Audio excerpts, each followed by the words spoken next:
Di sini saya akan menjelaskan tentang alur proses order to cash pada aplikasi Odoo. Jadi, proses order to cash ini dimulai dari pembuatan sales order oleh bagian sales.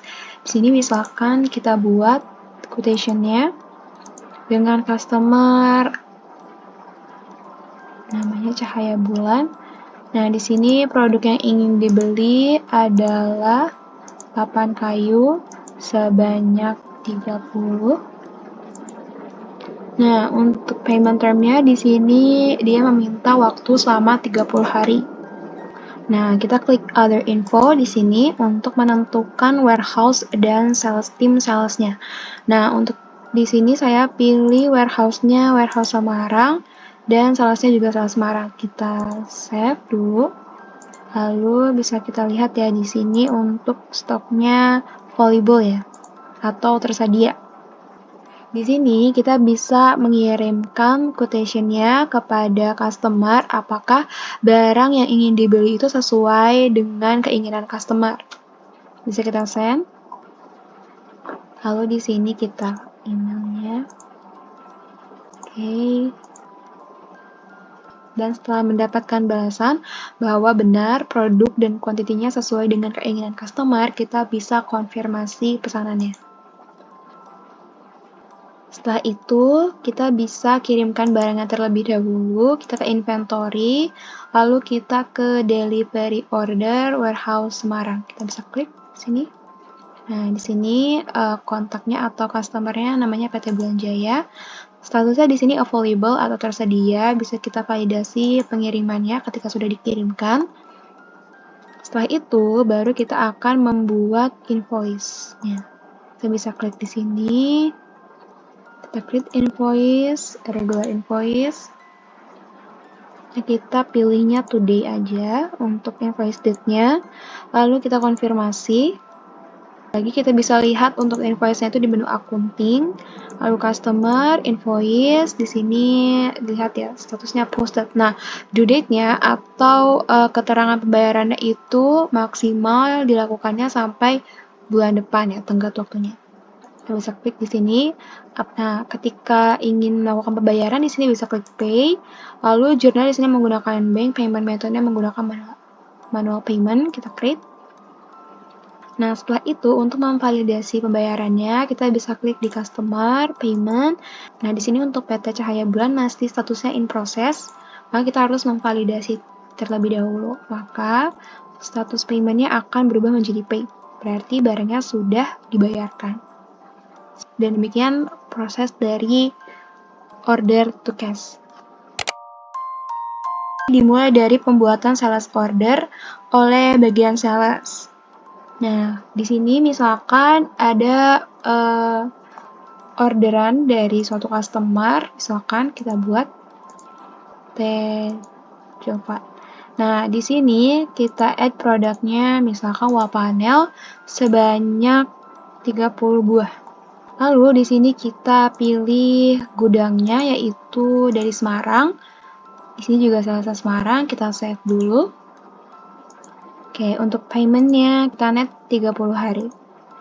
Nah, di sini ada tanda merah atau grafik merah. Ya, kalau misalkan kita klik, di sini ada ketersediaan barang dari warehouse Semarang yaitu hanya 28, sedangkan yang dibutuhkan oleh customer itu ada 30.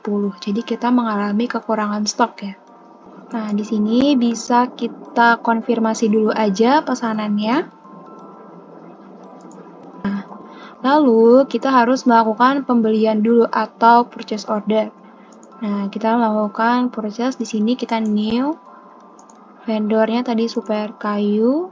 Produknya yaitu wall panel sebanyak 30 unit. Nah, di sini expected arrival-nya tinggal 27 ya. Lalu kita klik. Di sini delivery-nya ke warehouse Semarang. Oke, payment term-nya di sini 30 hari. Selanjutnya, kita di sini send RFQ atau mengirimkan permintaan barang. Nah, biasanya kita memerlukan persetujuan nih dari manajer atau head office sales seperti itu. Pokoknya yang berkepentingan terhadap proses ini. Nah, kita kirim aja. Nah, setelah dikirimkan dan disetujui, maka kita langsung konfirmasi ordernya. Nah, setelah konfirmasi, kita bisa send PO terhadap vendor terkait ya. Kita bisa send. Nah, di sini untuk status barangnya masih not received, makanya kita bisa konfirmasi apabila barangnya sudah datang di inventory. Lalu kita ke receive warehouse Semarang. Di sini hanya ada satu, kita klik. Nah, kita validasi barangnya. Nah, setelah itu bisa dilihat di sini statusnya di purchase sudah fully received. Nah, bila kita ingin membayarkan bill-nya, di sini kita bisa menggunakan bill matching.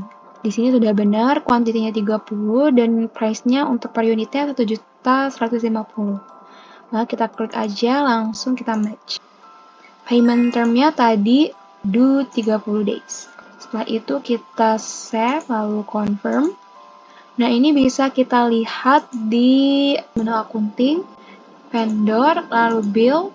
Nah, di sini untuk due date-nya itu kan next month, berarti pembayarannya itu bisa dilakukan sampai tenggat waktu 1 bulan ke depan. Kalau misalkan kita ingin membayarkannya saat ini, bisa kita klik, lalu kita pay, jadi kita klik. Setelah itu, ketika pembayarannya sudah divalidasi, kita bisa klik payment di sini. Nah, ini kan statusnya masih in process ya, makanya kita bisa klik lalu validasi. Nah, berarti pembayarannya sudah selesai. Nah, statusnya di sini sudah paid ya. Nah, lalu setelah itu di sales, di ordernya tadi yang PT Giovanna. Nah, di sini untuk grafiknya sudah tidak merah lagi ya, di sini karena sudah receive 30. Selanjutnya, saya akan menjelaskan tentang alur proses purchase to stock, di mana proses purchase to stock itu bertujuan untuk menjaga ketersediaan stok gudang. Proses dimulai dari pengecekan stok minimum. Di sini bisa kita lihat di inventory, lalu di produk. Di sini saya mempunyai 3 produk sebagai contohnya, dan masing-masing produk ini mempunyai reordering rules-nya berbeda-beda pada setiap warehouse. Sebagai contohnya, di sini material HPL, lalu di sini bisa klik more. Nah, di sini ada 3 reordering rules. Nah, yang pertama ini ada warehouse central, di mana barang yang ada di warehouse central itu ada 86 unit atau pieces.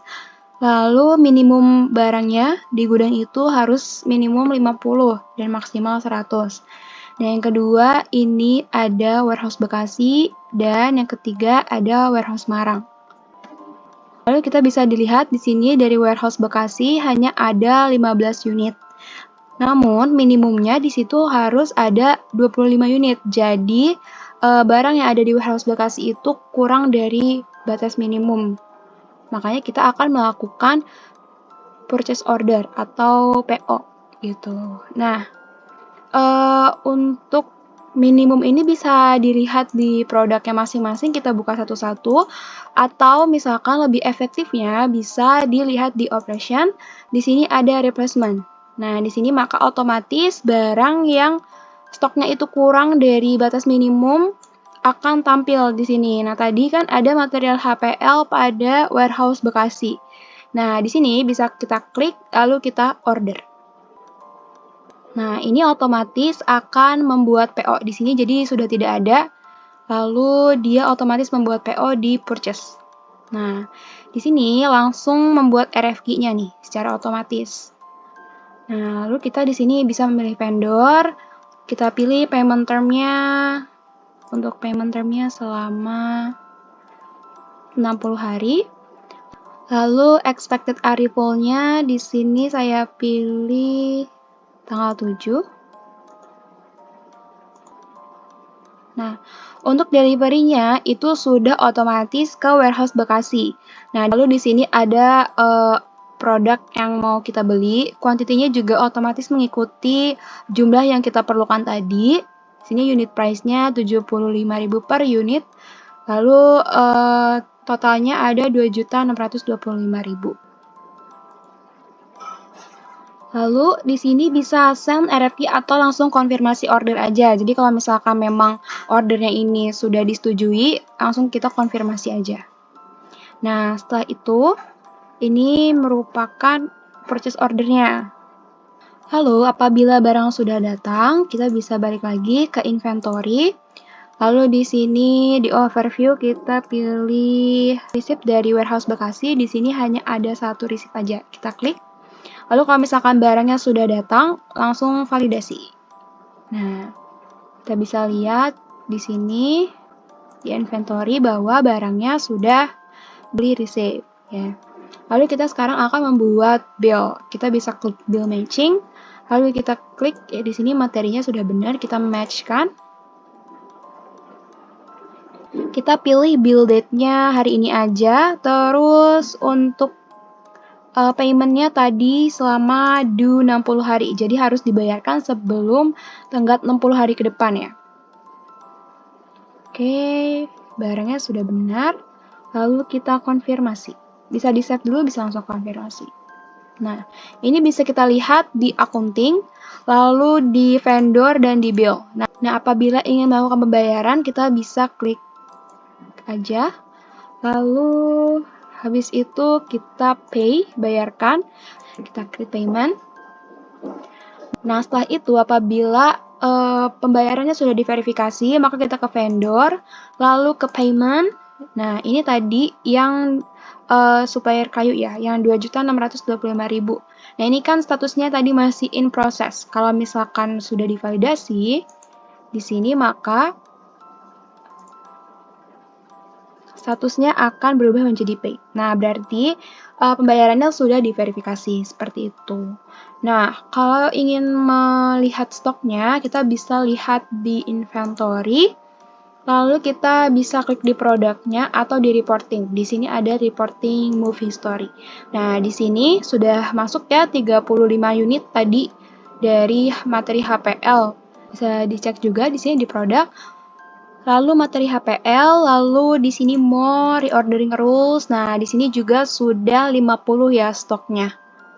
Tadi kan stoknya hanya ada 15. Ini udah diperbarui jadi 50. Itu dia penjelasan dari alur purchase to stock.